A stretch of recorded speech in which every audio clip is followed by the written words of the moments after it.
you. The reason why bakit kayo ay nagpapadala ng sulat is that you wanted them to understand what's your point.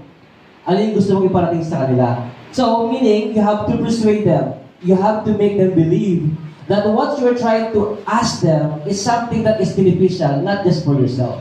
Pero minsan, di ba, letter are made to just, let's say, not just inform, but also to entertain. So you have to persuade what's your real purpose.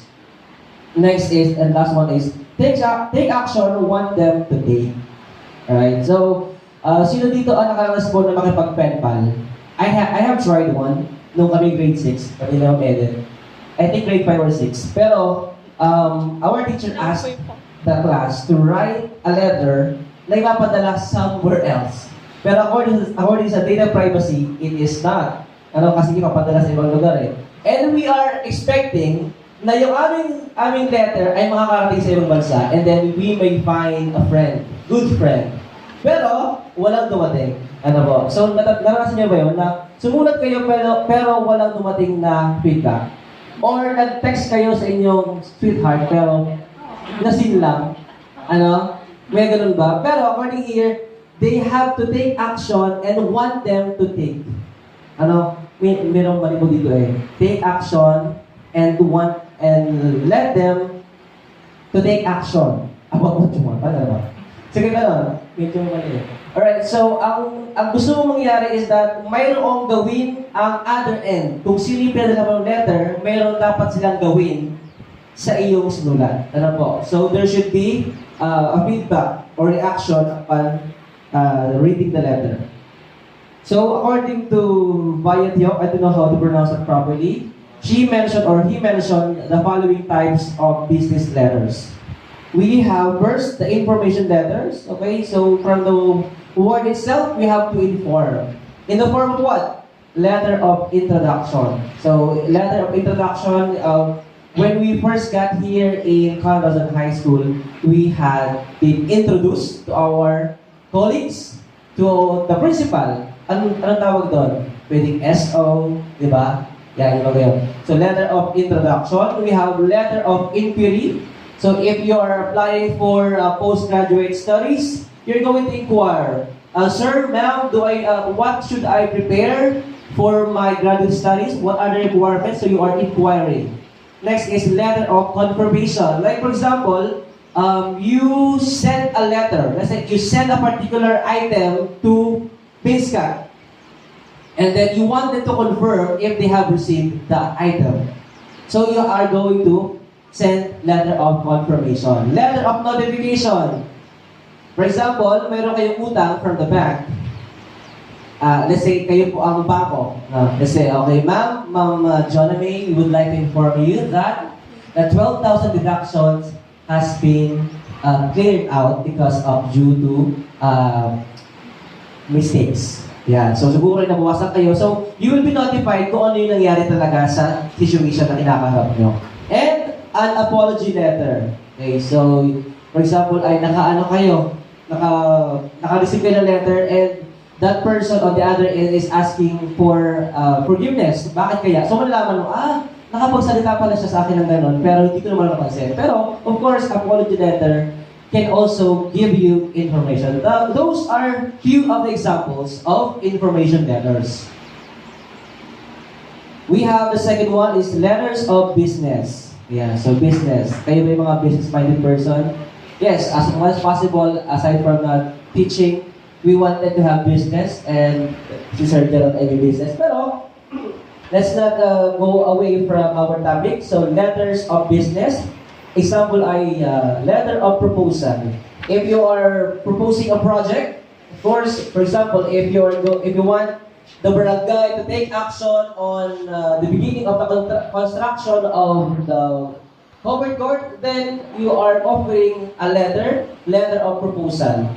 Okay, like say, may mga project proposal like yung pong spanning ng ating pong bakod, that is also a proposal. We have letter of bidding. I have heard na, kasi pagdating ko dito sa Corazon, sinisimulan na lang itayo ang Kalahi Building. And I have heard from my colleagues and the principal na this is the fruit of a bidding. So, nagkakaroon ng bidding sa construction ng mga building, pero magkakaroon muna ng bidding. So if you wanted to be part of the bidding process, then you have to send letter of bid. Ayan, so siya ay letters of business. We have also letters of demand. So we are asking for something. So letters of request. So sino po dito ang nakasulat na ng letters ng request? Ayan, si Sir Gerald. At meron tayong library ngayon because of him at sa kanyang initiative na laging mag-uli-uli sa munisipyo ay nagkaroon tayo ng library. Okay. Letters of request. We have letters of claim or complaint. So we are claiming for example, we have one. We have one. Something. Pero hindi ko alam kung kailan ginagamit itong letters of claim, pero from the word itself, so you're claiming for something that is truly yours. Like for example, if you have claimed that the item that you have bought that you misplaced, ay pwede ka magsulat ng letter of claim na iyo talaga to. And just show some proof, some receipt, and pictures or documents. Complaint. Kung sa palagay mo ay kayo naharas na, you may file a letter. Tagay sa data privacy. For example, someone took your personal information without consent, you may file or send a letter of complaint. And of course, personal letters. Ayan. Yung mga, I love you, ganyan. Totoo yun. Naniniwala naman sa akin. Naniniwala kami sa Ayun, personal letters, in this way, mapapahayag mo talaga yung gusto mo talaga and yung pag-ibig mo. Yan, and I can say that this is informal letter. Pwede mo kasing gumamit yan ng mga salita na galing talaga sa'yo. Kasi di ba, you have to make some adjustments, especially when you are constructing letters. And personal letters is one of the examples of informal letters. We also have motivation letter. Like for example, the school will be celebrating our 15th anniversary on August 24 to 26. So maybe the President of the Philippines will be sending us letters to motivate the Corazon people to be joyful because we have reached 15 years in the service for our kids or for our child or for para sa bata, para sa bayan, sulong ito kalidad. So, pwede rin sa graduation. Yung po message po ng ating pong Secretary Briones, that is also motivation letter na inaatas natin kapag tayo ay, na binabasa natin kapag tayo ay mayroong graduation. So that is also motivation letter. Letter of application, tayo natin dumaan sa DO21 and DO7. Alam natin yung lahat. Requirements po ay application letter. So kung kayo ay nag-apply for a particular job, then it is basic na kailangan mo talaga na magdala or mag-send ng application letter. We have the cover letter. It is like a motivation letter. Kaya po ng nasa mga authorship. Sa mga aklat, meron dyan mga paunawa or let's say may message po ang author. It could be from at the back of the front page. Pwede yun. Or pwede rin sa hulihan. So it doesn't matter as long as it is a cover letter. Letter of recommendations. Yan, kapag kayo ay mayroong nagawang accomplishment. So, recommendation or let's say, mayroong kayong i-recommend. So, letter of recommendation. Personal and social letters like invitations, congratulations, and announcements. Yan. Those are examples of letters that we may encounter as we go through the life of being a teacher. Not just teacher, but of course, for a common individual. May tanong ba tayo doon? Wala. Okay, so mamaya malalaman nyo, hindi pa na naman mahirap paggawa ng letter. Mamaya may activity tayo na lahat ay may nagawa ng letter. Kapag may time pa. Alright, so 10 rules for better writing. Yan, 10 ito. Ito yung medyo mariri. And some might ask, sir, parang hindi ko naman kaya yan, parang hindi ko naman 40 yan. Pero, meron dito rules na talagang bagay sa ating lahat. The first one is, present your best self. When do you present yourself? When? Sa isang araw ng buhay nyo, how do you present yourself? Of course, you're trying to be something nice, di ba? Parang gusto mo ay wala kang kaaway, So that is presenting yourself. Pero, in the form of letters, how will you present your best self? Sige daw. Who can give me his or her insights about that? Mitch? Actually, sir, presenting your best self somehow could mean that you are being polite to someone who is wearing or addressing the letter. Okay, so by being polite, when you're asking for something, another. Sir Gerald. Any insight? Wala? Sige. Wala na iba? Sir Rafi. Sa letter kaya, bakit kaya kailangan sabi dyan ay present your best self? Para sa akin, sir, present your best self in a way na you try to find words na best na susunod talaga ito sa letter. Diba, earlier, sinabi mo, ang letter ay ginagamit natin para mag-persuade na tao na tutuman natin. So you choose your words, you choose the best. That is right. Because when you are writing a letter, your name, the one who signed the letter, is the one presenting the whole content. That is why you have to be mindful about the words. The appropriate ones will be transcribed on that particular paper. And also, the one we are dealing with this one is the real intention. The real intention, that matters. So present your best self. The second one is write in a clear conversational style. So of course we are creating two-way communication. We have to be clear. It is not normal if you are writing a letter, then you are just telling your story without telling the other end the real intention. Conversational. Now, while the person is reading, he might, okay, kailangan pala na ganito, sige, parang gano'n. So, wala pa siyang talagang formal reaction, pero, nauunawaan niya at pwede na siyang gumawa ng action upon reading it. So, conversational. Nagkakaroon kayo ng two-way communication. Next po ay, keep it simple. Yan. Ito yung mga, kapag nahihirapan tayo gumawa ng letter, ito yung ating susi. Keep it simple. Ano po, hindi naman kailangan talagang buong na tayo sumulat eh. Okay? So, keep it simple. Simple lang.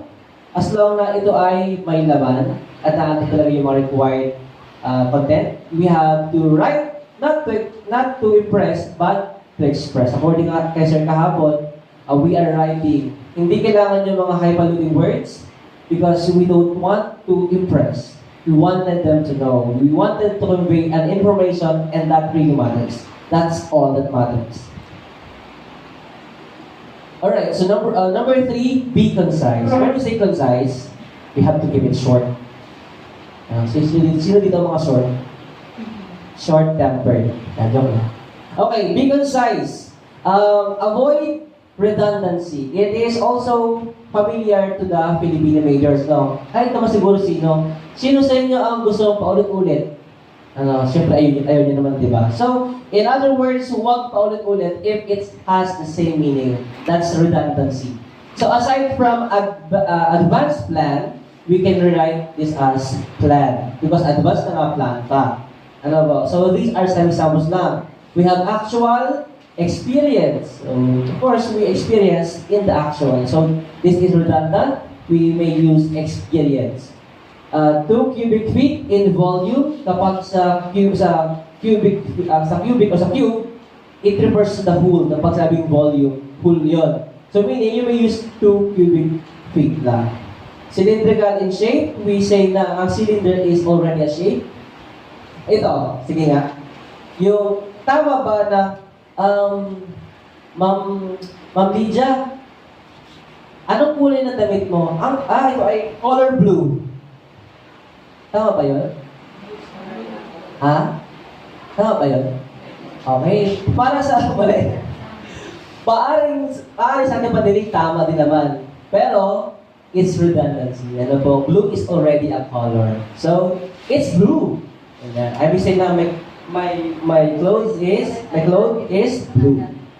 Yeah. So yun po yung ating avoid redundancy, especially if you are preparing an informal letter. Ano po? Avoid redundancy. As also, part of being concise is the wordy phrase.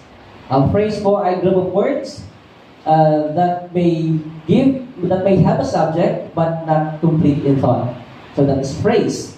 So we have example here and a suggested substitute during the course of. So you will say during.